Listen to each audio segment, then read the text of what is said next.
మహిళలను వేధిస్తున్న ఆకతాయిల పనిపట్టేందుకు విజయవాడ పోలీసులు ప్రారంభించిన మహిళా రక్షక బృందాల దాడులు కొనసాగుతున్నాయి. బస్ స్టేషన్లు, రైల్వే స్టేషన్లు, రద్దీ ప్రాంతాల్లో నిఘా కెమెరాలతో రంగంలోకి దిగిన మహిళా పోలీసులు 13 మంది పోకిరీలను పట్టుకున్నాయి. ఈ నెల 27 నుంచి పని ప్రారంభించిన మహిళా రక్షక బృందాలు నగరంలోని 64 సమస్యాత్మక ప్రాంతాల్లో నిఘా కొనసాగిస్తున్నారు.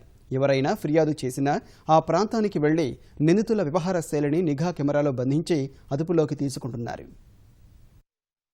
మనం చూడటం వేరు, ఆ చూపు ఆ అమ్మాయిని అఫెండ్ అంటే ఎప్పటి నుంచో ఆయన చూస్తూ ఆ అమ్మాయి ఫీల్ అయిందంటే కూడా దానికి సంబంధించి సుప్రీంకోర్టు జడ్జిమెంట్స్ కూడా ఉన్నాయి. If she gets offended then it comes and ఆ చట్టంలోకి వస్తుంది.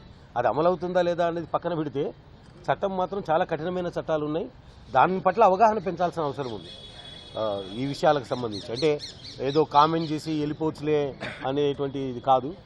అంచేత వాటి గురించి అందుకే అనుకుంటున్నాం. మామూలుగా మనం అందరం మహిళా కాలేజెస్కి వెళ్ళి మహిళలు జాగ్రత్తగా ఉండాలని చెప్తా ఉన్నాము. మహిళలు జాగ్రత్తగా ఉండడం అనేది విక్టిమ్స్కి మనం చెప్పడం కాదు, ఎవరైతే అక్యూజ్డ్ అవుతా ఉన్నారో పిల్లలు వాళ్ళకు అవగాహన కల్పించడం. ఇలా చేయటం మూలాన మీ భవిష్యత్తు నాశనం అవుద్ది, తర్వాత కఠినమైన చట్టాలు ఉన్నాయని వాళ్ళకి తెలియజెప్పటం, అది మేము పెట్టుకొని ముందుకు వెళ్ళడం జరుగుతుంది.